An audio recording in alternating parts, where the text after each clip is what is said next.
Bismillahirrahmanirrahim. Assalamualaikum warahmatullahi wabarakatuh. Selamat pagi, salam sejahtera untuk kalian semua, teman-teman mahasiswa.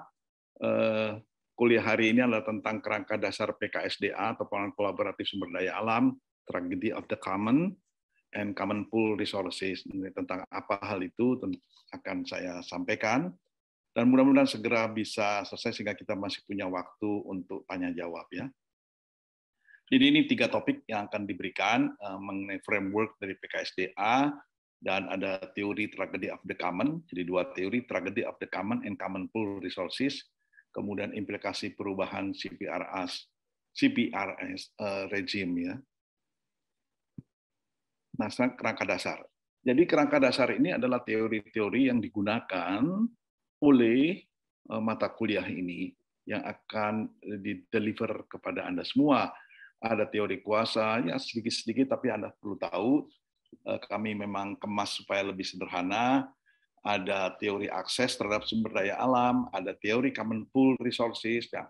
Teori common pool resources ini adalah teori ekonomi, sedangkan teori akses itu adalah teori berkaitan dengan dari sudut sosiologi, sama-sama dalam konteks untuk akses sumber daya alam ya. Tapi satu perspektifnya sosiologi, yang satu perspektifnya ekonomi. Dan kemudian ada teori ketidakadilan lingkungan, atau orang bilang juga teori keadilan lingkungan, mungkin lebih tepat saya ganti sedikit. Ini teori keadilan lingkungan.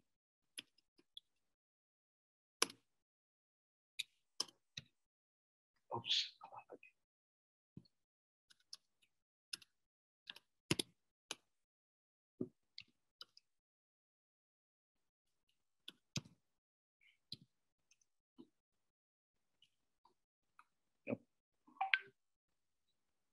Nah, jadi pada waktu-waktu awal ini akan diberikan, dan saya akan menjelaskan hal ini dalam 2 kuliah ke depan. Dan di situ yang sering muncul, kita bisa membedah kemudian dari 4 teori itu adanya fenomena ketidakadilan dan konflik sumber daya alam. Jadi untuk melihat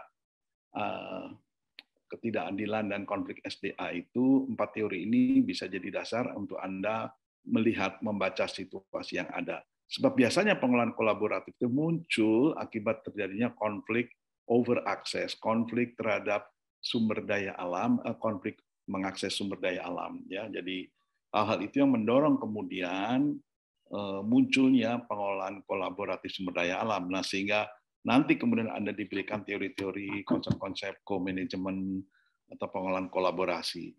Namun demikian, pengelolaan kolaboratif ini juga punya value ya, punya virtue istilahnya yang disebut sebagai politik hijau. Nah, jadi Anda juga nanti sebentar setelah ini saya paparkan tentang politik hijau, kemudian tentang common pool resource and property rights. Jadi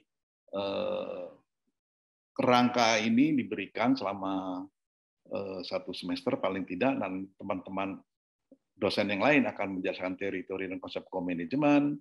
Dan kemudian kita lihat prakteknya, bagaimana pengelolaan kolaboratif di hutan, di pesisir dan laut, segala macam. Apakah hal itu menjadi satu hal pokok? Karena tidak ada lagi sekarang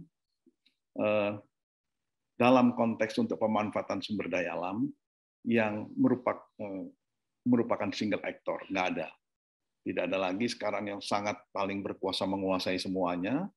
Nah, sekarang terjadilah terutama pasca 90-an bentuk-bentuk kolaborasi di mana masyarakat juga dihargai, hak-hak mereka diapresiasi dan diakui dan segala macam ya. Sehingga pengelolaan kolaboratif ini menjadi banyak platform di berbagai negara, dan terutama di negara-negara berkembang dan negara-negara di mana banyak terjadi konflik atas sumber daya alam. Nah, dengan cara ini dan kemudian kita akan tempuh itu ada 2 hal, bagaimana dengan politik hijau, dengan Anda cara mengatasi ketidakadilan, itu muncul pengelolaan kolaboratif sumber daya alam ya. Nah, pilar utama sekarang kita bicara yang paling bawah ya, ini yang paling bawah tadi, politik hijau. Apa itu politik hijau? Jangan alergi dulu dengan istilah politik ya. Nanti saya paparkan. Pilar utamanya adalah politik hijau, itu green politics. Apa green politics itu? Jadi itu adalah suatu, kalau Anda bergerak dalam daerah, bertanggung jawab pada alam, punya tanggung jawab kepada ekologi sekitar Anda, pada lingkungan hidup sekitar Anda, dan kemudian Anda punya sifat untuk senantiasa mendengar rekan-rekan Anda, mendengar apa yang di komunitas, duduk bareng, ngobrol, mengapresiasi pembicaraan, sehingga tumbuh gagasan-gagasan, itu artinya teman-teman itu melakukan demokrasi akar rumput. Gitu ya. Sederhana saja, jangan dibayangkan demokrasi itu berarti harus yang gede-gede, harus yang di DPR, atau di partai politik. Tidak, ini demokrasi akar rumput, jadi grassroots yang ada di bawah. Apakah itu di masyarakat kota, apakah itu ada di masyarakat pedesaan, di pulau-pulau kecil, jadi kita dialog menjadi penting. Dan dari situ kemudian diharapkan bisa terjadi keadilan sosial dan ekonomi, paling tidak pada tingkat akar rumput. Gitu ya. Dan semua itu dilakukan dengan non-violence, tidak ada kekerasan. Walaupun mungkin diawali dengan persoalan konflik, tetapi kalau mau menjadi kegiatan kolaborasi, maka kita harus menempuh proses-proses tanpa kekerasan. Jadi inilah posisi politik ya, mata kuliah PKSDA. Jadi dengan begitu Anda juga ingin kami ajarkan, tidak hanya Anda mengetahui knowledge, mempunyai pengetahuan tentang atau sains tentang pengelolaan kolaborasi, tapi juga punya attitude. Nah, jadi attitude ini yang penting ya, 4 hal ini. Dan kita kupas dengan cepat ya, satu persatu. Apa itu tanggung jawab terhadap alam atau ekologi? Jadi yang namanya sustainability itu hanya bisa berlangsung bila daya dukung alam sekitar kita atau daya dukung ekologi itu tidak terlampaui. Nah, itulah berarti ini kan usaha kolektif, tidak bisa hanya individu-individu tanpa terbangun suatu relasi sosial yang baik. Nah, syarat utama agar tidak terlampaui berarti bagaimana agar pembangunan ekonomi, sosial, politik diarahkan kepada swasembada, self-sufficient, pada pemenuhan kebutuhan dasar. Ini tentu yang namanya daya dukung tidak terlampaui itu tidak senantiasa harus seluruh nasional begitu, tapi paling tidak pada lokal-lokal community yang ada dan juga pada tataran di nasional itu mengupayakan agar terjadi swasembada atau bahasa bagusnya bahasa Inggrisnya self-sufficient. Dan kemudian yang juga penting agar daya dukung itu tidak terlampaui, itu hadir ekonomi berkelanjutan, sustainable economics, yang mensyaratkan adanya transformasi fundamental terhadap 4 elemen ekonomi kapitalisme yang menjadi penyebab akar kerusakan. Temuan, konsumsi, produksi, dan pola kerja. Jadi PKSDA adalah suatu bentuk mikro di tingkat lokal, grassroots, untuk membangun ekonomi berkelanjutan. Nah, karena melihat bahwa sistem ekonomi yang kapitalistik sekarang yang banyak di seluruh dunia diadopsi dan termasuk tidak ketinggalan juga ekonomi kapitalisme, tapi sekarang orang mengalami kesulitan, sudah tahu ini penyebabnya. Di semua forum-forum dunia, di semua kalangan akademisi sudah tahu ini penyebab kerusakan yang hebat, penyebab konflik sumber daya alam di berbagai penjuru dunia. Tapi bagaimana cara jalan keluar? Ya, jalan keluar supaya konflik tidak terus merebak, yang ada adalah karena berakar tadi 4 faktor ini yang dibawa. Mungkin saudara perlu juga ketahui bahwa konflik di Suriah, Anda tahu konflik di Suriah sampai sekarang sudah hampir 10 tahun, tidak kunjung reda, hanya eskalasinya sekarang mulai turun, tapi menyisakan kegetiran dan kesedihan luar biasa akibat perang saudara yang terjadi di Suriah, dan melibatkan kemudian negara-negara besar, ya, melibatkan negara besar, yang satu membela rezim Hafez Assad, yang satu oposan terhadap rezim itu, dan kemudian berbagai organisasi militan, dan kemudian termasuk negara-negara itu terlibat. Apa sebabnya? Setelah berjalan panjang, mulai para akademisi menelusur. menelusuri apa yang terjadi di situ. Dan salah satu faktor, tidak satu-satunya ya, ingat lagi, salah satu faktor, saya underline, saya kasih bold, huruf itu saya tebalkan hurufnya dan pun garis bawah. Satu-satunya faktor yang ikut berperan terhadap terjadinya konflik berkepanjangan Suriah. Plus di Jazirah Arab, di dari mulai bukan Jazirah Arab, tapi di negara-negara Arab dari mulai Libya, terus kemudian Mesir dan berbagai negara yang lain itu bertumbangan rezim yang lama atau disebut sebagai Arab Springs, Arab Springs, musim semi Arab. Jadi apa yang terjadi di situ? Kenapa terjadi pergolakan hebat yang paling panjang adalah di Syria? Itu karena penyebabnya dipicu oleh perubahan iklim. Nah, akibat itu produksi pertanian yang mendukung rakyat di pedesaan itu sistemnya ambruk dan terutama yang dijumpai di Suriah. Sehingga warga desa, para petani migrasi ke kota-kota. Nah, termasuk di kota Mosul yang terjadi pertempuran sengit antara ISIS dengan pemerintahan Hafiz Assad. Nah, akibat dari itu, maka perang menjadi tak terelakkan. Dan tentu ada kepentingan politik yang lain, ya. Tapi saya bilang satu-satunya. Tapi kenapa mereka migrasi? Karena kemarau panjang 3 tahun berturut-turut. Kekeringan yang panjang. Dan kemudian para ahli lihat kenapa terjadi kemarau yang panjang di daerah-daerah di Arab ini. Nah, ternyata fenomena perubahan iklim yang bisa menjelang. Jadi dengan begitu, nomor satu yang di atas itu keberlanjutannya berlangsung bila daya dukung alam tidak terlampaui. Sekali dia terlampaui, maka terjadi persoalan-persoalan yang panjang, ya.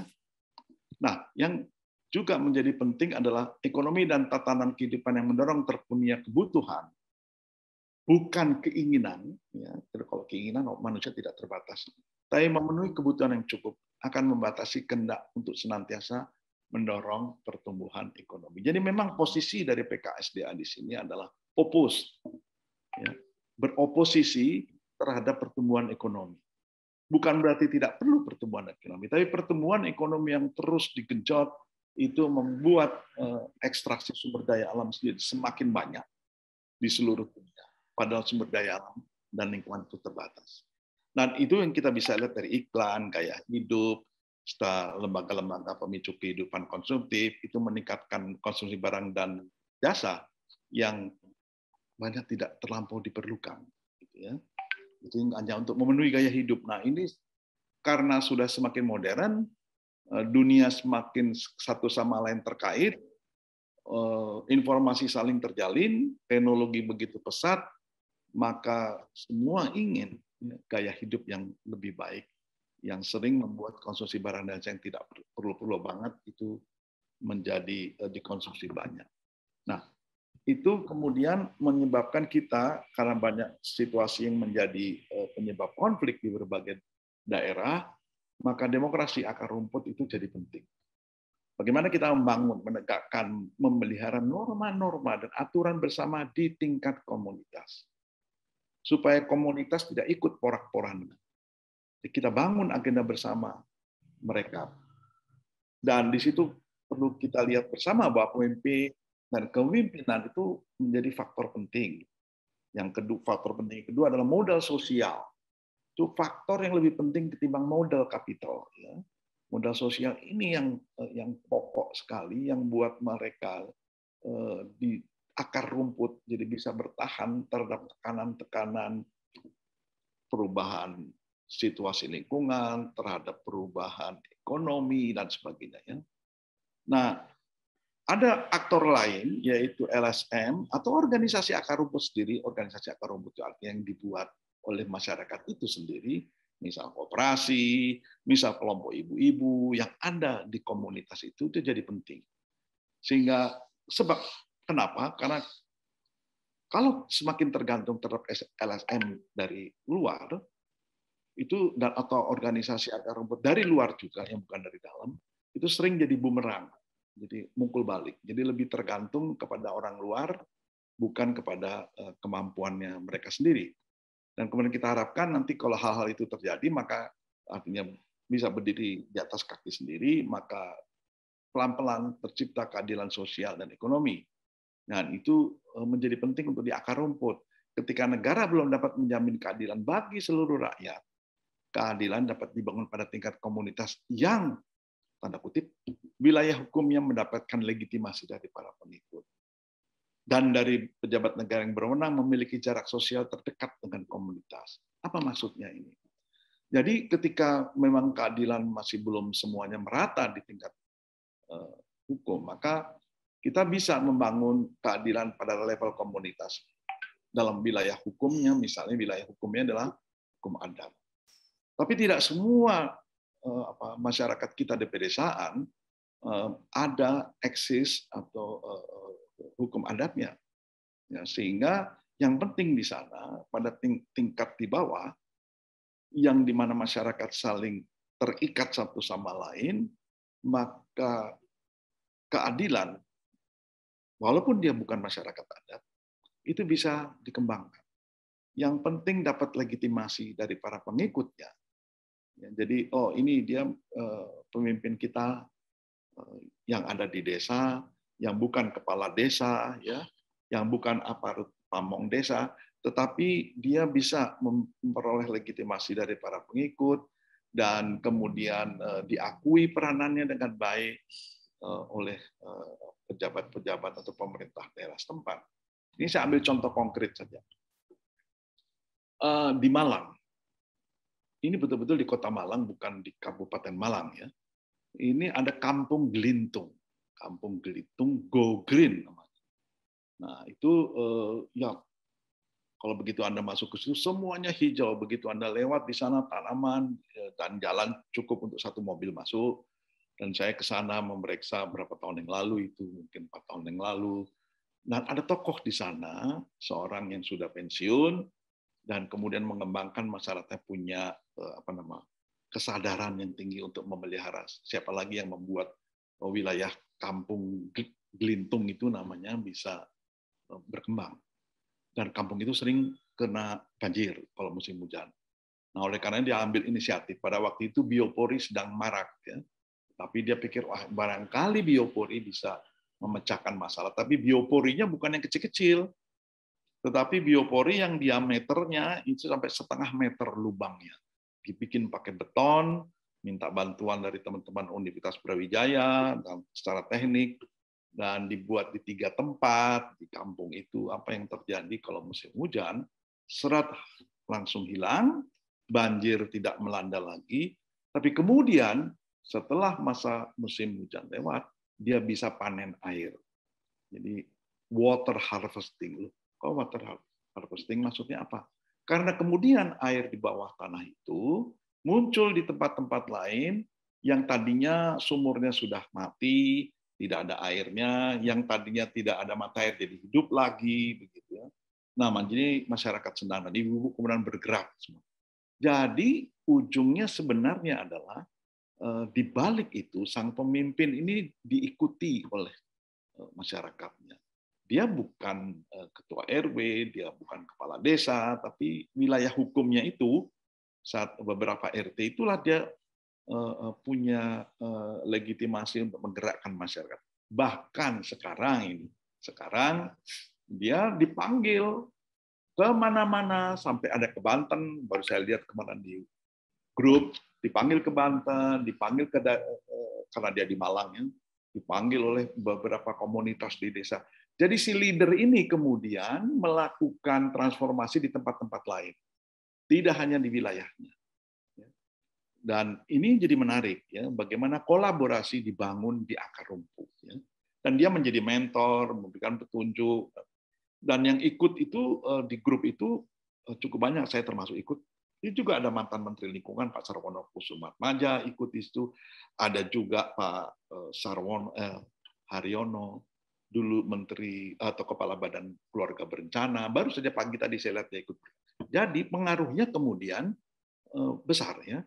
Dan di tingkat komunitas itu dia berhasil menjaga aturan-aturan, dia dorong masyarakat bikin aturan-aturan, bagaimana distribusi manfaat di antara mereka, bagaimana pemimpin setempat ikut melindungi, menjaga, dan tumbuh modal sosial yang efektif. Jadi kalau dia diundang ke sana kemari, tentu yang mengundang yang menyiapkan dananya. Berarti kan itu modal sosial. Tidak ada pakai uang pemerintah, dan juga ya masyarakat juga tahu kalau dia diundang, dia pensiunan, dia duit dari mana, begitu ya, ya cukupi semuanya. Tidur di warga, dan segala macam. Jadi itu menarik inisiatif seperti ini ya. Dan yang keempat itu tanpa kekerasan. Ya, memang kekerasan sering timbul karena terusiknya keadilan yang telah dirumuskan bersama. Juga potensi kekerasan itu timbul manakala komunitas berhadapan dengan pemerintah yang sering sekali melanggar kesepakatan bersama atau tidak memperhatikan atau tidak menggubris aturan-aturan lokal yang dibuat di internal masyarakat itu, dan jadi mengganggu distribusi keadilan manfaat. Itu banyak terjadi hal-hal semacam itu ya. Kemudian pemerintah berperan besar dalam mencegah, bahkan mendorong tindak kekerasan. Jadi karena itu aturan-aturan disepakati sering justru tidak diketahui dan kemudian malah menjadikan dengan aturan yang dibawa pemerintah itu menjadi konflik di bawah. Nah, itu yang kemudian kasus inquiry nasional dari HAM, Komisi Nasional untuk Hak Asasi Masyarakat, beberapa tahun yang silam mereka membuat penyelidikan di 50 masyarakat adat, mengapa mereka terlihat sering konflik di wilayah mereka. Ya. Jadi memperjuangkan keadilan di akar rumput itu sebenarnya merupakan maraton panjang. Terus tidak bisa seketika terjadi. Jadi yang utama karena di dialog, kesabaran, ya, itulah demokrasi akar rumput, dan maka yang muncul adalah tidak ada kekerasan. Yang ada adalah muncul kolaborasi. Nah, ini yang ingin kami tanamkan pada kelas ini. Jadi dengan kata lain,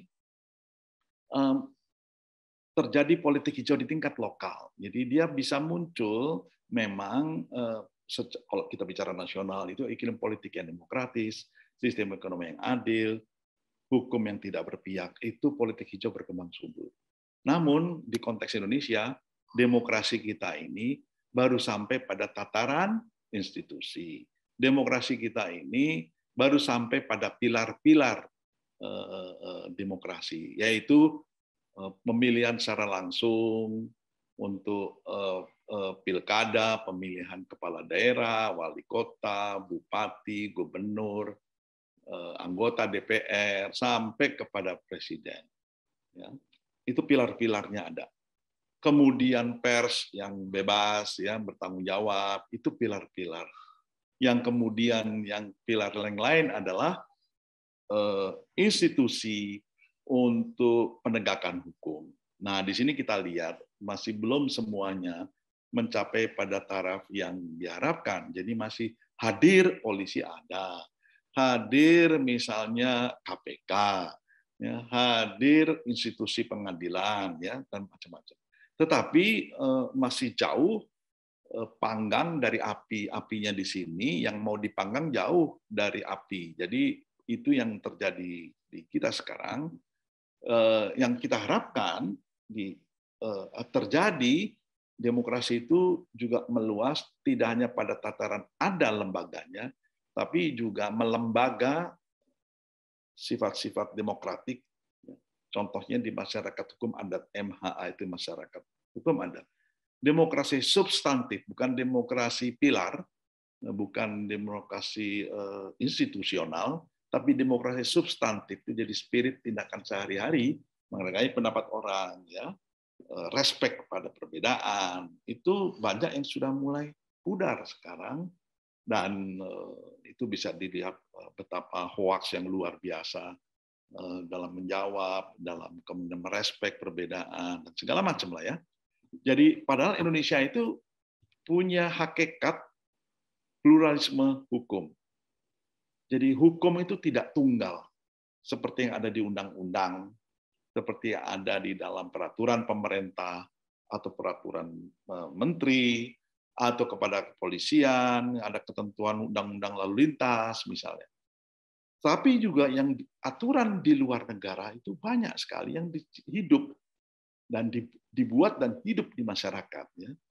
Jadi di akar rumput yang jauh dari pusat kekuasaan, bahkan hukum adat lebih efektif ketimbang hukum positif yang tadi saya bilang undang-undang, regulasi-regulasi yang diterbitkan pemerintah. Hukum adat lebih efektif. Saya ambil contoh, walaupun masyarakat adatnya tidak sepenuhnya seperti dulu lagi, itu yang saya teliti lama, sekarang namanya Kabupaten Sigi, di Kecamatan Kulawi, begitu ada beberapa masyarakat adat yang ada di sana, tapi ya sudah modern, motor, mobil, segala.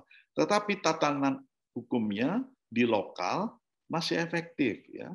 Jadi kalau pelanggaran adat, pelanggaran masuk ke ambil kayu di hutan sembarangan, itu hukum adatnya ditegakkan. Nah, sehingga di kecamatan itu boleh dikatakan ya, polsek setempat itu, tahanan polsek itu nggak ada orangnya. Betul-betul tidak ada orangnya, kosong. Karena di tingkat akar rumput sudah diselesaikan. Ya. Misalnya seseorang menyerobot tanah orang lain, misalnya seseorang mencuri, itu dihukum adat dan jalan. Dan kemudian dihadiri oleh orang banyak, dihadiri oleh ketua adat, bukan dengan didatangi polisi dengan surat penahanan, tapi didatangi dengan orang tua adat, utusan orang tua adat, itu dikasih, ada piring khusus untuk itu, ya. Kemudian ada sirih di situ, di atas sirih ada cerutu dan segala macam. Dia kasih kepada orang yang kebetulan misalnya bermasalah dengan orang lain. Nah, itu dua-duanya dipanggil. Dan cara panggilnya begitu, nanti jam sekian mohon datang ke Baruga atau ke Lobo. Baruga atau Lobo itu rumah adat, gitu. Silakan datang. Dan yang bersangkutan sudah tahu, wah ya karena saya ribut dengan si ini rupanya orang tua adat sudah tahu. Nah, kemudian digelar acara adat untuk memecahkan masalah itu. Dan itu biasa selesai sudah.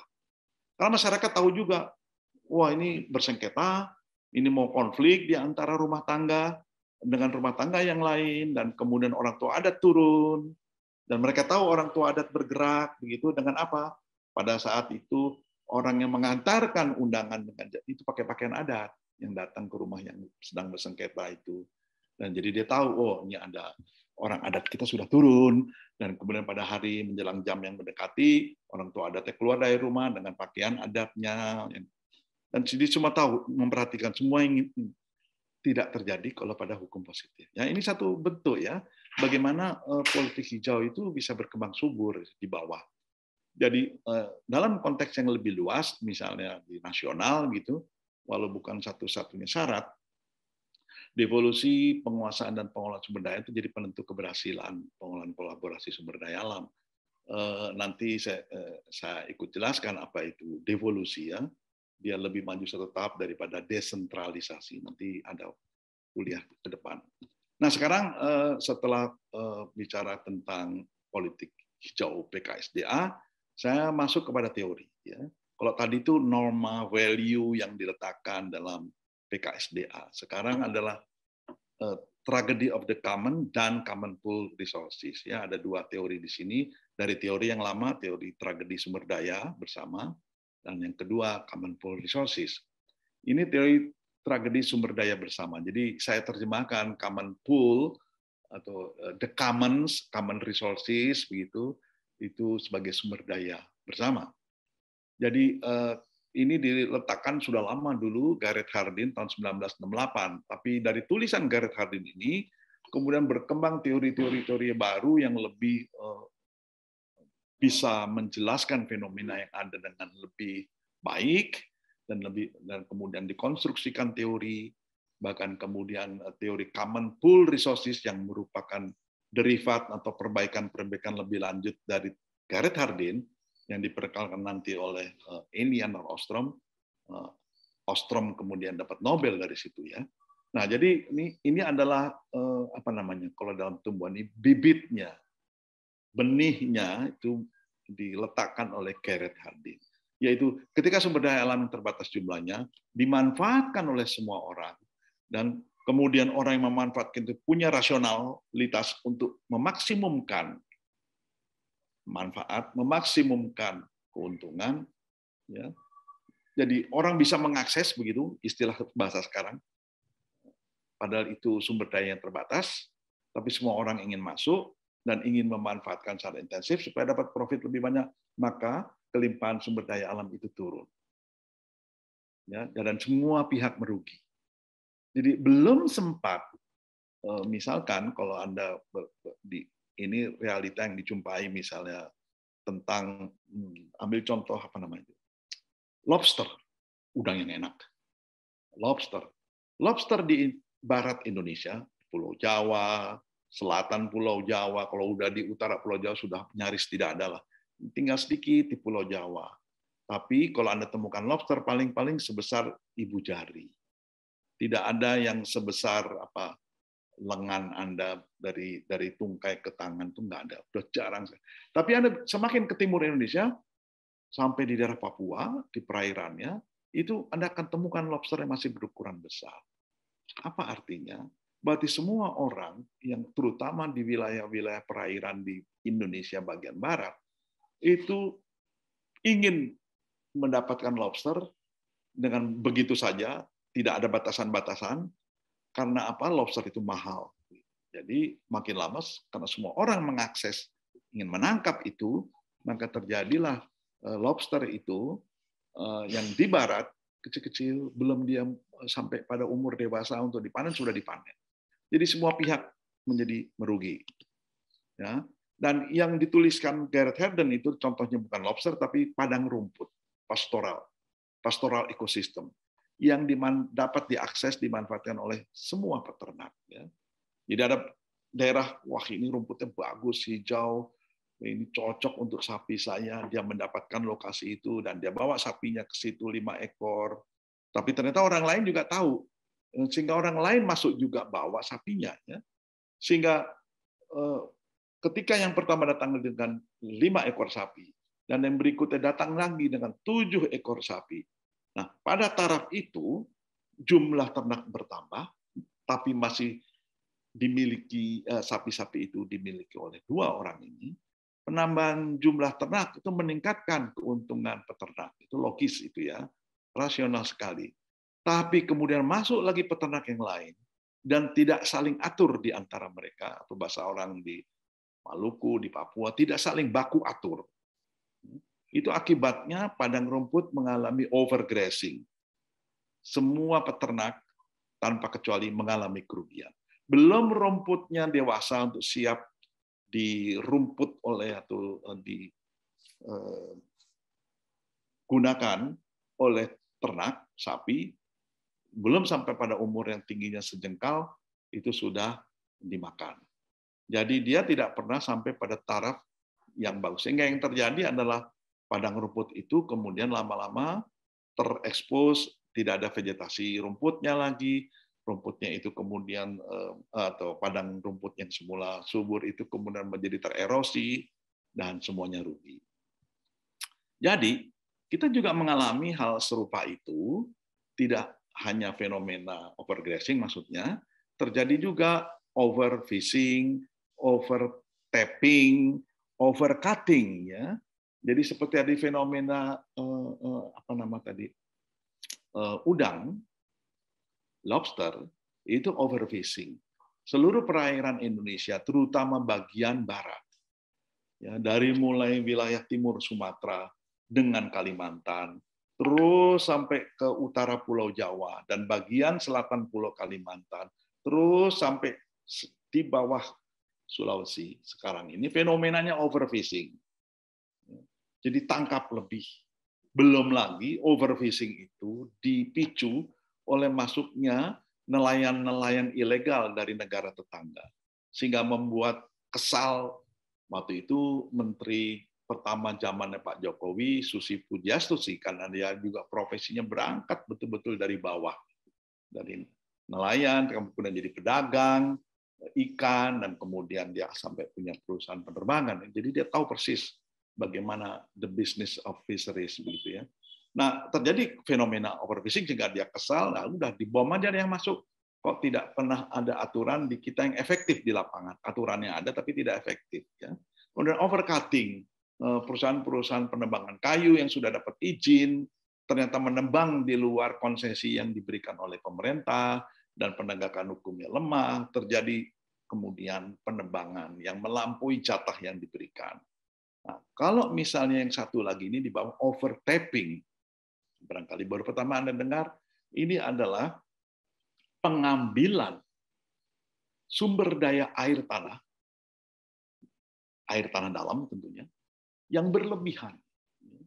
Nah, seperti di Jakarta, itu paling ekstrim ada di Johannesburg, di Afrika Selatan. Semua air tanah di Afrika Selatan, di ibu kotanya, Johannesburg, habis sudah. Jadi malapetaka di sana. Di Jakarta juga begitu. Dan terjadi overtapping luar biasa karena tidak terkendali, tidak terkontrol pengambilan air tanah dalam untuk hotel, perkantoran, industri. Semua sih melapor, semua dapat izin, tetapi pengawasannya lemah. Maka apa yang terjadi? Air tanah dangkal menjadi semakin berkurang. Ya. Sementara karena air tanah itu berkurang volumenya, yang terjadi kemudian soil subsidence atau pemadatan atau amblesnya tanah. Dan air laut kemudian intrusi di bawah, sehingga air tanah dangkal di Jakarta, di daerah Tanjung Priok, di daerah Kemayoran, itu sudah sadah. Ya. pH-nya sudah mulai basah. Itu menunjukkan kalau Anda punya teman-teman ini punya saudara atau mungkin keluarga di sana, sekarang orang lebih bisa bertahan itu dengan air kemasan, dengan air perusahaan air minum, DKI dan tapi tidak bisa lagi mengambil air bersih dari tanah yang bisa dikonsumsi dengan enak. Dan kalau saya waktu kecil saya masih merasakan SD saya di Jakarta di daerah Gunung Sahari, jadi di tengah. Jadi itu kalau dari Istana Negara itu paling jaraknya nggak sampai 5 kilo ya. Ya katakanlah 5 kilo lah dari situ. Nah SD saya di situ. Nah saya masih bisa minum air bersih dari keran yang itu memang disediakan banyak.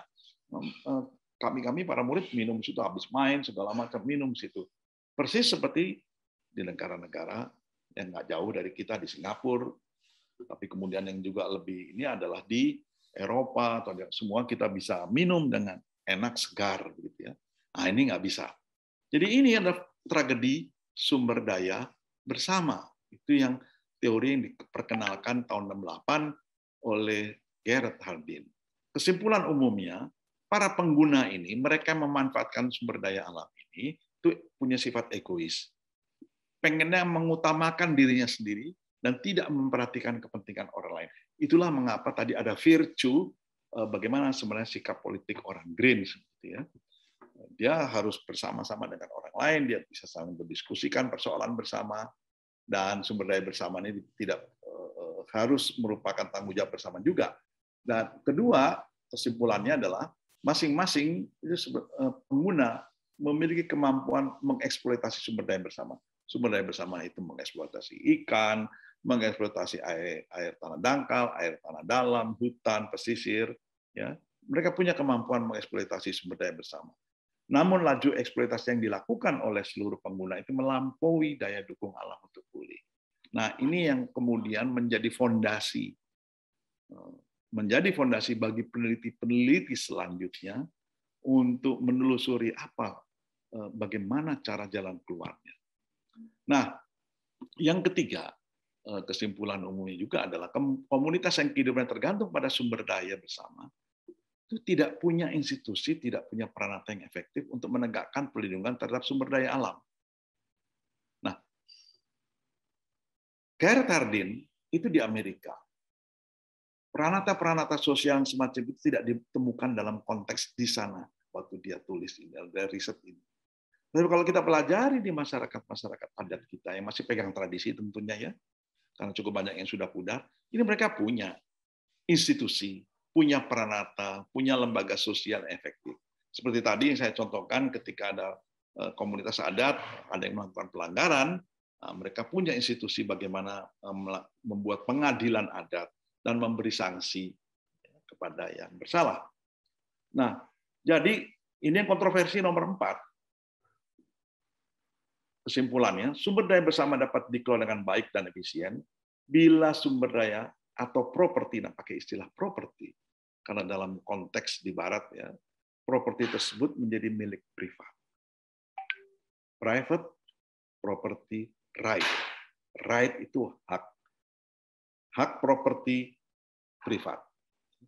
Atau diatur oleh tindakan nyata oleh pemerintah. Itu saran dia supaya sumber daya bersama tidak mengalami kerusakan.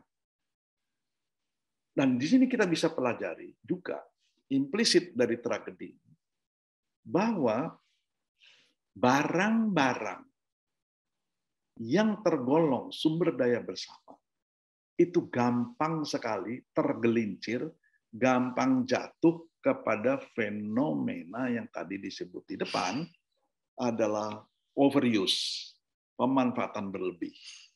Nah, oleh karena itu, Cardin bilang, ini data itu jadi milik privat aja. Ya, diprivatkan jadi akan ada yang jaga. Kalau tidak diprivatkan tidak ada yang jaga.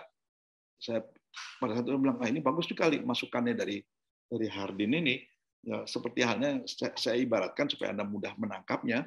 Kalau Anda punya orang tua Anda punya sebidang tanah dan situ ada rumah Anda, begitu ya, teman-teman punya rumah juga di situ bersama orang tua, pasti akan dijaga pekarangan rumah, tidak jadi tempat buangan sampah. Karena Anda tinggal di situ, Anda akan larang orang lain buang sampah seenaknya, atau masuk ke rumah Anda seenaknya tanpa izin. Ya, itu artinya ada private property right. Ada private property right, sehingga sumber daya tempat Anda, tanah itu dijaga. Nah, bayangkan kalau misalnya ada satu perusahaan private atau suatu yayasan itu juga private, atau koperasi itu juga private, begitu ya, atau suatu komunitas yang punya badan hukum itu juga private, dia punya hak atas sebidang tanah dan pasti dia jaga. Jadi dengan misalnya ada alumni Fautan yang sudah pensiun, dia punya tanah di Cilodong. Cilodong ini dekat Jakarta, mungkin hanya 15 kilo, 20 kilo. Dia punya tanah warisan orang tuanya, 15 hektar, bayangkan. Di daerah menuju ke Jakarta punya 15 hektar. Dan orang tuanya itu nanam kayu-kayu. Jadi menjadi seperti hutan kecil. Nah, Ayub ini nama orangnya, mengajak saya untuk lihat ke sana. Dan itu tidak ditebang orang. Orang tahu ini miliknya orang tua Ayub yang sudah diberikan ke anaknya, anak tunggalnya. Jadi dia jaga, nggak berani orang ambil. Itulah yang menjadi inspirasi, kan? Karena sudah disertifikatkan oleh orang tuanya, dan jadi tidak berani orang masuk sembarangan ke situ. Nah, untuk itu dia bilang, oh kalau begitu sungai, hutan, pesisir, diprivatkan saja, jadikan dia private property supaya tidak rusak. Nah, teori ini banyak dikritik, ya. Oke, nah sekarang kemudian ini Elinor Ostrom wafat 2012, tahun 2009 beliau dapat Nobel Prize, dan saya 2006 ketemu beliau. Waktu itu saya dengan beberapa teman-teman di PB menyelenggarakan atau menjadi host untuk ISCP, International Association for the Study of Common Property. Kami buat acara itu, international conference itu di mana? Bali, di Ubud. Nah, kemudian mengundang tentunya beliau karena dia yang mendirikan asosiasi itu, ya. Dan kami senang sekali beliau datang, dan karena beliau datang, maka selari peneliti-peneliti dari seluruh dunia, dosen-dosen yang meneliti tentang teori common pool resources datang. Luar biasa pada saat itu. Ada 600-an lebih orang asing datang, para peneliti-peneliti, dan kami yang saya menjadi panitianya di situ. Dan semua panitianya dari PB pada waktu itu, ya. Jadi saya beruntung bisa ketemu sejenak, dan betapa banyak orang respect sama dia. Dan tapi ya tahun 2009, nggak lama setelah itu dia dapat Nobel dan sebagainya, wafat 2012. Ini ilmu ekonomi. Common pool resource itu ilmu ekonomi. Jadi dia istilahkan sebagai pool resources yang dipooling, yang dihimpun.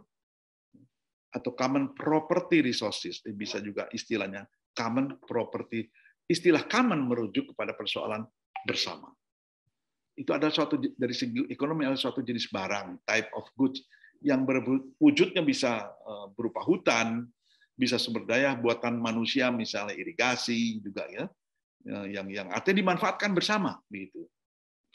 Yang sumber daya ini punya sifat dia bisa berkurang kalau dimanfaatkan, dan yang dia untuk mendapatkannya itu harus rivalness. Untuk mendapatkannya harus berkompetisi dengan yang lain, dan dia bisa berkurang. Jadi kalau tidak ada institusi yang mengatur. Dan bagi yang mau mengatur, itu biaya yang besar untuk melarang orang lain masuk. Jadi misalkan tadi, si padang rumput pastoral tadi yang oleh Gareth Hardin, kalau ada seseorang bilang, kamu sudah, ini tidak cukup, nanti rumputnya habis. Apa pangkatmu? Kata yang datang ini. Apa hakmu? Ini kan bukan hak kamu. Begitu. Jadi saya mau masuk kapan saja, keluar kapan saja, tergantung saya. Nah, jadi ada biaya yang begitu besar untuk membatasi akses pihak lain. Termasuk Anda bayangkan misalnya di pesisir Indonesia yang begitu panjang, nggak akan ada yang bisa menjaga dengan efektif. Atau hutan Indonesia yang begitu luas, tersebar di mana-mana. Sangat sulit bagi negara untuk membatasi orang lain masuk. Nah, kalau mau dibatasi per 5 kilo saja, berapa besar biayanya ya? Jadi ini ciri-ciri barang itu yang harus kita kenal. Barang ini bisa rapuh kalau tidak dikelola dengan baik. Jadi karena sifat sustainability di dalam pemanfaatannya, konsekuensi dia bisa tergelincir overuse, dimanfaatkan berlebihan karena banyak orang yang mengaksesnya. Tadi saya sudah beri contoh tentang di Indonesia misalnya overfishing, overtapping segala macam ya, dan juga terjadi congestion, tidak seimbangnya supply dan demand gitu ya. Supply-nya sekian, permintaannya banyak, jadi congestion. Nah, congestion kemudian juga itu Anda kenal barangkali traffic congestion. Traffic congestion itu kemacetan lalu lintas. Nah, bisa dilihat dari perspektif ini. Jalan itu ada common pool, ya, jalan raya. Anda mau ke Darmaga, mau ke jalan tol, itu common pool, semua bisa memakainya. Tapi kalau sampai supply-nya lebih banyak, yang demand yang memanfaatkannya lebih banyak, dan supply-nya terbatas, itu jalannya hanya segitu-gitu saja. Kalau kata orang sudah eta-eta keneh, begitu, tidak bertambah panjang, tidak bertambah lebar, maka terjadi kemacetan. Nah, itu bisa dijelaskan juga dengan ini. Jalan itu adalah satu common pool resources. Dan kemudian tidak seimbangnya antara cadangan sumber daya dan aliran sumber daya yang memakainya. Itu di antara stok cadangan dan juga flow. Jadi lebih banyak flow keluar daripada cadangan. Contoh itu air tanah dalam. Stoknya di tanah, karena air tanah dalam itu ratusan tahun untuk masuk sebagai air tanah. Itu jadi air tanah itu ratusan tahun karena merembes pelan-pelan ke lapisan dalam dari bumi. Nah, tiba-tiba mereka flowing keluar menjadi intensif karena dengan teknologi bisa disedot banyak, sehingga berkurang dia. Dan ciri-ciri yang tadi saya sebut sebagai biaya tinggi untuk membatasi akses lain, maka fenomena ini karena tidak banyak orang yang bisa menjaga, tidak banyak institusi yang bisa menjaga untuk membatasi orang lain masuk, maka terjadi fenomena free rider. Tiba-tiba dia masuk, seseorang plug, ambil terus pergi. Free riders, bonceng seenaknya, pakai sumber daya tapi tidak mau kontribusi. Nah, ini contoh-contoh free rider yang begitu banyak di Indonesia. Mereka mengambil kayu, mereka segala macam, mencuri segala macam, dan kemudian dia ditinggalkan saja. Banyak hal di situ. Nah, sehingga implikasi dari hal ini ada perlunya sistem, mekanisme kelembagaan untuk mencegah tragedi of the common. Disinilah konteks dari PKSDA. Membangun kolaborasi dengan para pihak, supaya common pool resources ini tidak mengalami degradasi. Kalau dia degradasi, maka akan terjadi konflik. besar kemungkinan akan terjadi konflik. Nah, jadi PKSDA punya value membangun bagaimana masyarakat kita di tingkat bawah kemampuannya untuk mencegah tragedi Afrikaner dan kemudian mengajak para pihak termasuk pemerintah, Pak, Ibu di pemerintahan, ini di Bupati dan di mana-mana, lihat ya kalau ini terjadi nanti rusak terus, kita yang rugi semua. Yuk kita bangun bersama. Nah, ini misi value yang kami ingin letakkan dalam PKSDA. Nah, sekarang lebih spesifik lagi tentang sifat barang, yang di mana bisa Anda lihat di mana posisi common good atau common pool resources. Ya. Coba lihat tegak lurus dulu. Ada 3 kolom. Ya, kolom pertama pembagian cara klasik barang ekonomi. Kolom kedua adalah dibagi.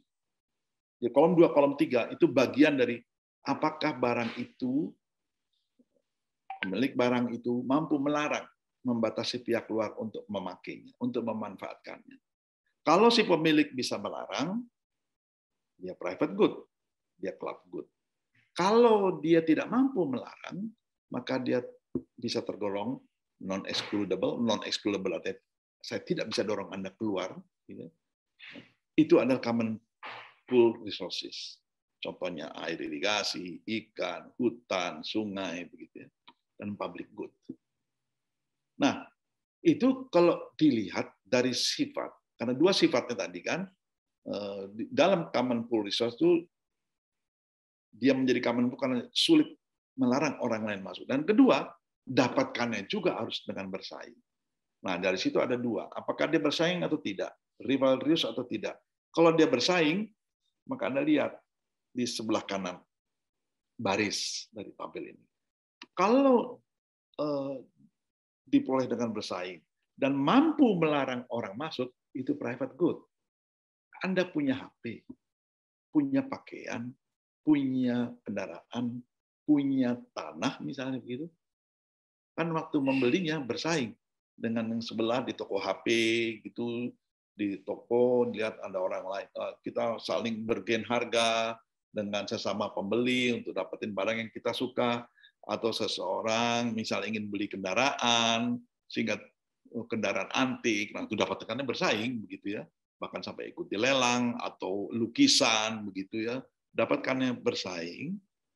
Nah, sekali itu milik teman-teman, kita mampu melarang orang untuk mengakses. Nah, itu adalah private good. Private good. Jadi private good itu tidak senantiasa milik perusahaan. Jadi coba dicoret di kepala itu ya. Private gitu berarti punya pribadi atau punya institusi. Nah, yang sebelah kanan karena air, sungai, ikan, hutan itu kalau dapatnya juga harus bersaing dengan yang lain, dan yang masuk ke dalam bersaing itu juga tidak mampu melarang orang lain masuk, maka itulah common good. Tapi kalau dia tergolong sebagai barang-barang itu tidak diperoleh dengan bersaing, tetapi barang itu kalau kita miliki, kita bisa melarang orang masuk itu udah club goods.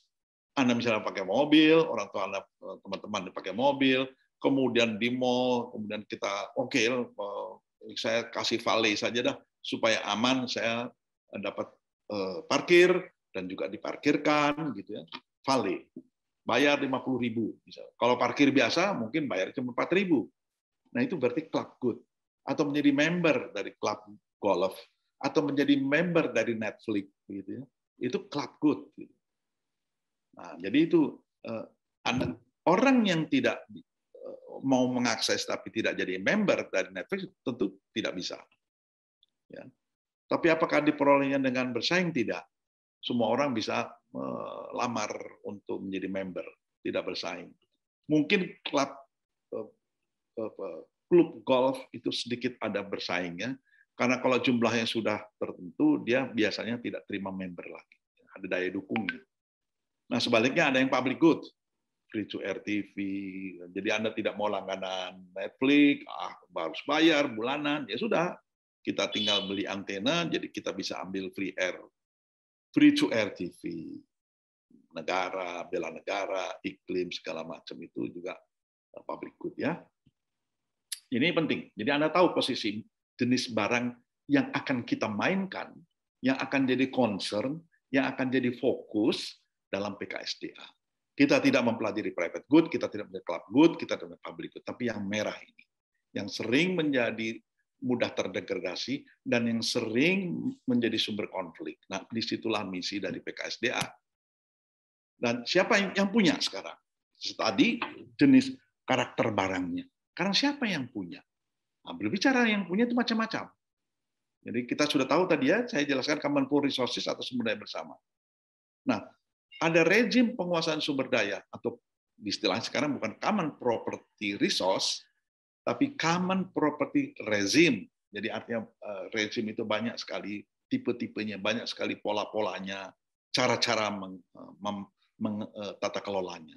Common property regime atau rezim tata kelola common property. Ada yang dikuasai negara. Dikuasai negara sehingga menjadi state property right. Misal, itu ruang terbuka hijau Monas. Itu dikuasai negara. Dalam hal ini pemerintah kota DKI. Ada lagi hutan wisata. Itu adalah state property right. Jadi di sini ada hutan produksi, hutan lindung, misalnya hutan konservasi. Terutama ini sebenarnya adalah hutan konservasi dan hutan lindung. Kalau hutan produksi ini sudah menjadi dikuasai privat, begitu. Kalau dia diberikan izin, dia menjadi dikuasai privat. Jadi hutan lindung, hutan konservasi itu adalah state property right. Pemiliknya adalah negara. Hutan dia. Termasuk misalnya laut. Negara punya kedaulatan di situ. Tapi ada juga sumber daya bersama. Common pool resource ini merupakan customary property right. Artinya merupakan hak masyarakat adat. Barang-barang itu adalah milik masyarakat adat. Nah, sekarang dengan adanya Mahkamah Konstitusi tahun 2012, hutan yang tadinya semuanya adalah state property right, seluruh Indonesia, itu undang-undangnya disebut begitu, itu sekarang tidak semuanya merupakan state property right. Kalau dia bisa membuktikan diri bahwa turun-temurun itu dikuasai oleh masyarakat hukum adat, maka harus diakui dianya adalah empu, pemilik, penguasa atas sumber daya hutan. Nah, kemudian itu diterbitkan keputusan Mahkamah Konstitusi. Sehingga sekarang ada hutan adat yang posisi hukumnya sama kuat dengan hutan negara. Ya, nanti kita pelajari itu. Karena mereka yang mengatur, mereka bikin aturan-aturan, mereka bikin institusi-institusi supaya tidak tergelincir menjadi akses terbuka, tidak rusak. Di misalnya di Sumatera Barat ada Kabupaten Dharmasraya, itu di utara dari Sumatera Barat. Dharmasraya ini banyak sekali sungai-sungainya yang dikuasai, dimiliki, diawasi, dikontrol oleh masyarakat adat setempat. Jadi jangan bayangkan masyarakat adatnya masih pakai pakaian kulit, dari kulit kayu, tidak, sudah seperti biasa di kita, tapi dia hukum-hukumnya hukum adat. Jadi tidak boleh orang ambil ikan sembarangan, misalnya tanpa izin orang adat. Kapan ngambilnya, dan kapan harus tutup. Nah, kalau di timur Indonesia namanya sasi, nanti Anda belajar tentang sasi. Jadi CPR ini, baik itu air, sungai, hutan, itu merupakan pemilikan atau hak dari masyarakat adat setempat. Dan sekarang sudah mulai banyak diberikan status hutan adat, jadi dilepas dari hutan negara. Tahun lalu ini saya menjadi ketua tim verifikasi di lapangan 3 hutan adat di Sulawesi Tengah. Tapi masyarakat adatnya tidak mau. Oh, kok jadi tambah kecil ini saya, yang saya usulkan sekian ribu kok jadi cuma sekian gitu ya. Masih kita masih buka dialog untuk diskusi itu. Belum itu selesai, walaupun kita penelitiannya sudah selesai, verifikasi sudah selesai. Karena Pak Jokowi minta, ini ada 15 hutan adat di sekitar Danau Toba yang meminta supaya hutan adatnya diakui oleh negara juga, sehingga dilepas dari hutan negara. Nah, sekarang sedang kami rancang. Usulan itu masuk terutama dari Aliansi Masyarakat Adat Nusantara. Dan sekarang jumlahnya bertambah. Sekarang jadi tidak 15, tapi 22, dan kemudian malah menjadi 30. Gitu. 22 masalah. Saya lupa. Nah, sebentar lagi kita ke lapangan untuk verifikasi.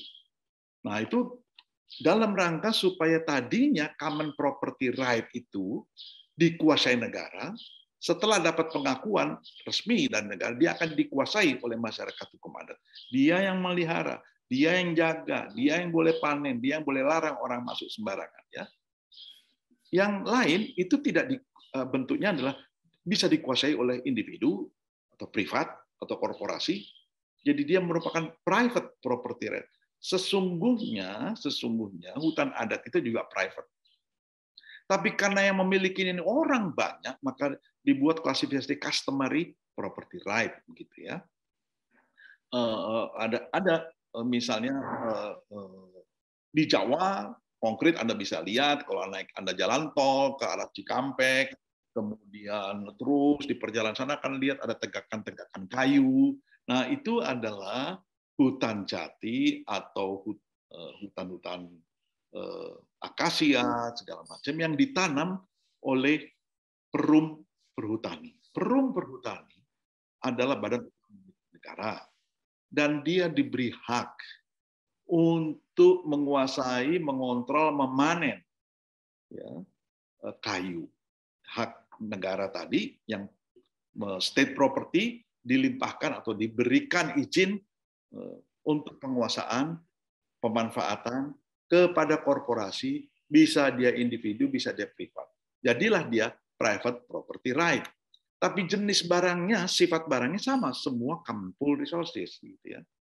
Yang satu lagi, dia ada satu tipe open access resources atau quasi open access resource. Dia dikuasai oleh negara atau korporasi atau masyarakat hukum adat, tapi tidak mampu dijaga dengan baik. Nah, itu jadi sifat barangnya itu muncul.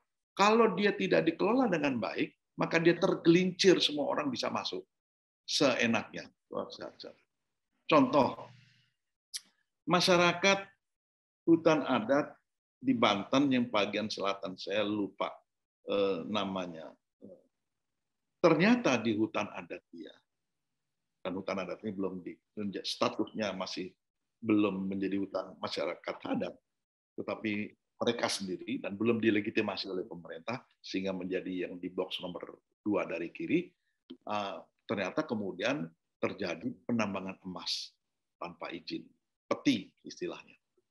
Semua orang masuk menambang di situ dan jaring-jaring kekuasaannya luar biasa, sehingga mereka lihat, wah tuh ini tadinya kan tanah adat kami, hutan adat kami, tapi kami tidak bisa menahan orang lain masuk. Apalagi yang datang itu tidak hanya nambang, tapi punya backing. Punya backup militer, punya backup polisi, terus sampai ke atas. Nah, sumber daya semacam ini tadinya tetap sifatnya common pool resources, tapi tergelincir menjadi open access. Jadi saudara-saudara, jenis barangnya tetap common pool resources, sumber daya bersama. Tapi yang menguasai, yang memiliki itu beda-beda. Tergantung, itu yang disebut rezimnya. Anda nanti perhatikan, ini menjadi titik penting. Ya. Jadi ini menegaskan tadi, yang tadi, misalnya nomor 3 dari atas, CPR dapat dikuasai oleh perusahaan sebagai private property right. Contoh, kawasan hutan yang sudah diberi hak izin usaha pemanfaatan hasil hutan kayu. Jadi I-nya itu izin usaha, P pemanfaatan, H hasil, H kedua hutan kayu, IUPHHK. Dia di H.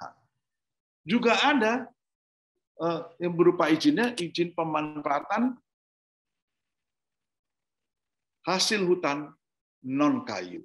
Boleh ambil madu, boleh jadikan daerah wisata. Dia bukan kayunya yang diambil, tapi environmental services-nya, jasa dari Kemenpul itu, air, pemandangan yang indah, dijadikan objek wisata, itu boleh dikelola oleh suatu organisasi, termasuk organisasi akar rumput.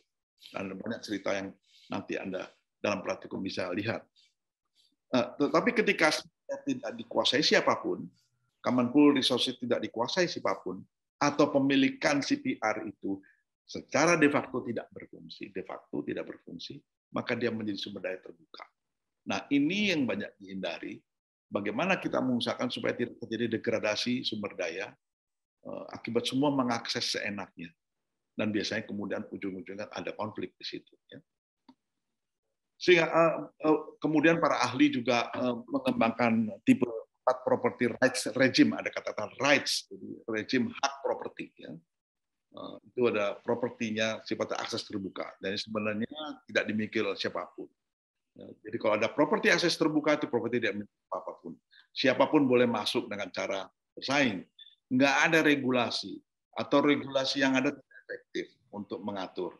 Hak-hak pemilikan atau property right tidak definisikan dengan jelas. Nah, saudara-saudara, teman-teman, ini banyak sekali fenomena ini di Indonesia. Kemudian yang kedua, ada yang tipenya tadi sudah saya sebut juga properti privat atau private property. Nah, tadi di gambar tabel itu Anda bisa lihat private property yang semacam apa yang tergolong, jadi ada barang-barang yang punya privat, gitu ya. Anda bisa mengeksklusi orang. Tapi Anda juga bisa, oke, silakan pakai tanah saya, rumah saya, kontrak ya, sewa untuk sekian lama, misalnya 1 tahun, 2 tahun, ya. Jadi manfaat dan biaya, kalau dia dapat manfaat dengan menyewakan rumah dan tanahnya, dia akan petik sendiri. Biaya untuk misalnya PBB, pajak undang-undang, saya bayar sendiri pemiliknya. Sedangkan yang menyewa, silakan pakai asal dirawat.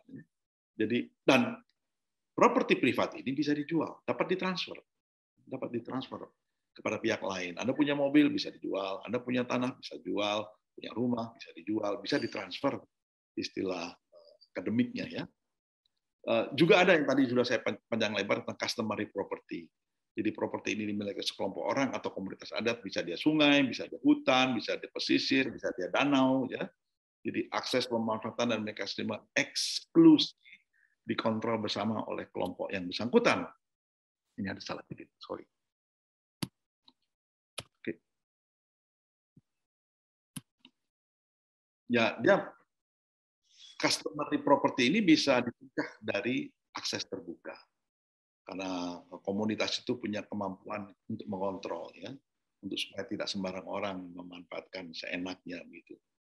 Nah, ini kalau dia properti negara tadi saya sudah jelaskan dimiliki oleh semua orang dalam suatu negara, yang disebut juga sebagai public property, di mana akses dan pemanfaatan dikontrol oleh negara. Tapi biasanya properti negara inilah yang gampang lincir menjadi open access karena keterbatasan sumber daya yang dimiliki oleh negara. Nah, oke. Setelah tahu kategorisasi mana yang tergolong Kemenpul, siapa yang punya, begitu, maka Kemenpul Resources ini kadang-kadang pemilik yang berubah. Ya, perubahan inilah yang perlu terjadi dan sering mengakibatkan konflik. Mari kita lihat. Ya, dia semua konflik akses sumber daya alam pada dasarnya berpangkal pada hak atas properti. Oke, ambil contoh sederhana saja. Banyak sengketa atas tanah. Kenapa terjadi? Yang satu mengatakan ini hak saya sesuai dengan undang-undang. Yang satu bilang, iya Pak, saya sudah lama di sini, anak beranak, begitu ya. Terjadilah sengketa dan bahkan kemudian konflik. Dan kita tahu sumber daya itu kan terbatas ya. Nah, berubahnya hak atas properti, yaitu hak untuk mengakses, hak untuk penghutang hasil, hak untuk mengelola, hak untuk melarang orang lain masuk, melakukan atau melakukan transfer pihak lain, itu yang sering menimbulkan konflik ketika berubah. Tiba-tiba tanah Anda wilayah Anda ditransfer oleh orang lain, tentu kita akan marah. Gitu ya. Dan kemudian berubahnya properti itu mengakibatkan berubahnya juga distribusi manfaat di kalangan para pihak yang mengakses. Tahu saya tadinya punya hak untuk manen duren tanah saya, ya. Saya punya hak tadinya untuk di tanah saya itu ada nangka, ada duren, segala, tapi tiba-tiba diambil oleh orang lain tanpa izin. Tidak hanya buahnya, tapi juga tanahnya, karena dia punya sertifikat, saya tidak punya surat girik, juga tidak ada. Nah, hal seperti itu suka terjadi ketika terjadi ini perubahan hak properti. Dan banyak terjadi di Bogor misalnya, tepi-tepi di Bogor, Kabupaten Bogor, penduduk itu dalam satu kampung ada mata air yang keluar di situ. Nah, itu dipakai penduduk untuk ambil air untuk konsumsi, untuk cuci, dengan pipa. Mata air itu merupakan common property, dikuasai, tanda petik, dikuasai. Jadi semua orang merasakan ini milik bersama, gitu. Tapi tidak ada yang mempunyai hak atas itu. Nah, tiba-tiba datang satu kelompok orang dari Jakarta yang punya orang banyak, bapak-bapak, ini ya, ini tanah ini sekarang resmi karena ini kan tanah negara, saya sudah punya hak untuk mengakses ini. Silakan Bapak Ibu tetap mengambil, tidak apa-apa, kami tidak larang, begitu ya. Wah, penduduk ya senang aja, nggak masalah begitu. Apalagi Pak Lurah juga senang karena ada kontribusi untuk desa segala macam. 5 tahun setelah itu, nggak sampai 5 tahun, mulai pasang tembok. Oh, nggak apa-apa, itu hanya tembok aja kok, hanya batas-batas saja. Silakan untuk diakses. Lama-lama ditutup. Penduduk tidak bisa. Dia secara hukum positif benar. Secara hukum positif benar. Dan itu yang menjadi banyak konflik untuk akses kepada sumber daya air dan tanahnya. Karena berubahnya hak properti. Nah, Indonesia sebagai adalah suatu di mana setelah Undang-Undang Dasar 45 diundangkan, itu semua sumber daya alam, bumi, tanah, dan air adalah state property. Sebenarnya properti itu tergolong common pool resources. Karena dengan tegas disebut bumi, tanah, dan air. Sumber daya alam dikuasai oleh negara untuk kemakmuran rakyat. Jadi sumber daya alam itu common pool resources. Dia disebut sebagai state property, dikuasai negara. Nah, nanti kemudian negara bisa mendelegasikan hak itu kepada yang lain. Nah, hingga 70-an berapa diantaranya sampai sekarang, banyak juga pada kenyataannya selain ada Undang-Undang Dasar 45 sudah ada sumber daya yang sudah lama dikontrol oleh institusi adat. Ya, jadi ada institusi lokal yang sudah menguasai itu. Ya, seperti tadi saya ceritakan untuk air bersih, mata air. Gitu. Nah, perubahan ini banyak fenomena akses terbuka atau bahkan kena meruncing menjadi konflik akses sumber daya alam. Gitu ya. Saya lanjutkan saja. Nah, ini misalnya nanti Anda lihat misalnya customary property right atau rezim properti adat, ya, kira-kira terjemahan yang begitu. Anda bisa lihat sasi laut di pulau-pulau kecil perairan Indonesia Timur, atau sasi darat berlaku untuk hutannya, atau di Sumatera Barat ada tanah ulayat, hutan ulayat, gitu ya. Di kawasan Gunung Halimun di Jawa Barat sekitar Bogor ini ada juga properti customary right, itu hutan titipan, hutan larangan. Jadi di situ sumber daya alam itu dikelola oleh komunitas. Mereka menyepakati bersama hak-hak untuk memanfaatkan, melindungi, mengolah, melarang orang luar masuk, gitu. Dan sehingga sustainability terhadap sumber daya itu ditentukan oleh institusi lokal ketimbang institusi supradesa, entah kabupaten, provinsi, atau pemerintah pusat. Nah, oleh karenanya ketika tahun 90-an marak sekali sengketa-sengketa terus bermunculan hak atas akses sumber daya alam. Nah, orang kemudian memikirkan sustainability mulai jadi puncak pembicaraan sampai sekarang, maka pengolahan kolaborasi itu jadi penting. Karena tidak ada lagi sekarang negara bisa klaim sepenuhnya ini punya saya. De facto di sebelah kanan Anda lihat. Nah, sehingga perlulah itu kemudian dijembatani, dikembangkan pola-pola kolaborasi. Ya. Dan satu contoh misalnya nanti Pak Rektor kita, Prof. Arief Satria, itu kan disertasinya adalah tentang pengelolaan antara lain bagaimana customary property right di pulau-pulau kecil sekitar Lombok. Jadi dia mendekati Pulau Lombok ya, kalau dari Bali naik kapal, nah itu di antara itu ada pulau-pulau kecil, Gili, Terawang, kemudian ada 3 pulau dengan nama Gili, saya lupa situ. Dan mereka mengembangkan, sudah punya sejak dulu ya, hak ulayat laut. Gitu. Hak ulayat laut ini dipelihara mereka, nah sehingga mereka kemudian itu yang mencegah terjadinya open access. Nah itu yang diteliti oleh Prof. Arief Satria. Nah, jadi Anda di praktikum ini akan coba diajak untuk mendiskusikan siapa yang menguasai CPR di Indonesia, sumber daya bersama, secara de jure dan de facto. Jadi de jure itu menurut peraturan perundangan resmi, hukum, yuridis. De facto adalah pada kenyataan di lapangan siapa. Bagaimana sejarah rezim properti di masa kolonial? Bagaimana di masa kemerdekaan? Bagaimana di masa Orde Baru dan di masa reformasi. Dan ini berubah senantiasa.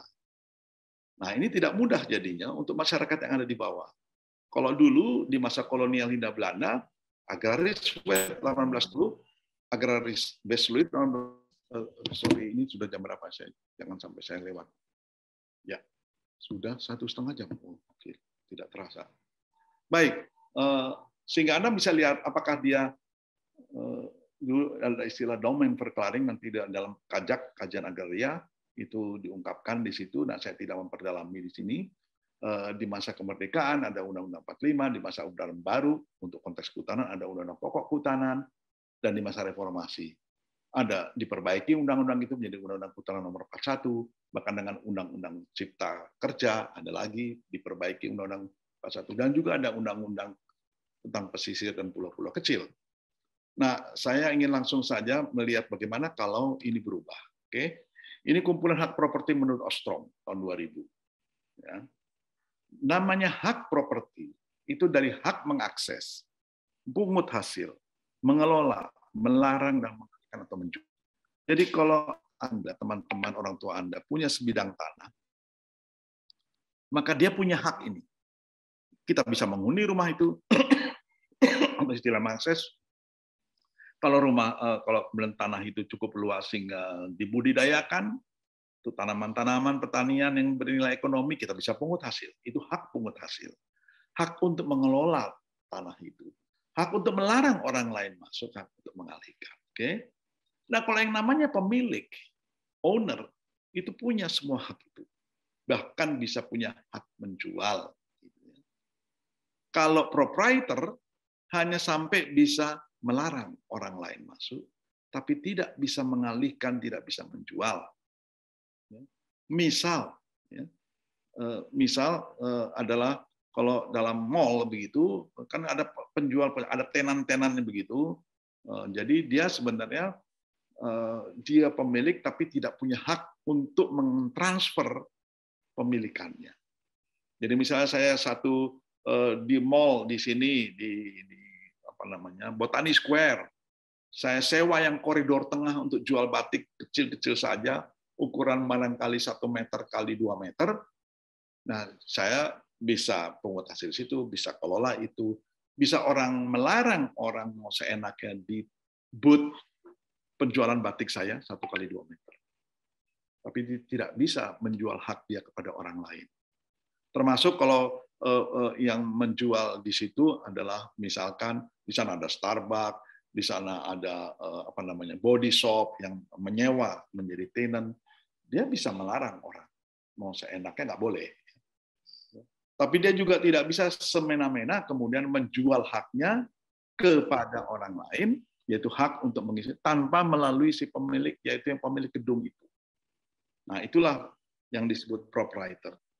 Tapi ada juga yang hanya punya hak untuk mengelola saja, menyewa rumah, menyewa sebidang tanah, gitu. Dia hanya sampai mengelola. Dia ada juga authorized user, itu mirip dengan claimant. Tapi ada juga yang statusnya Anda punya hak untuk mengakses saja.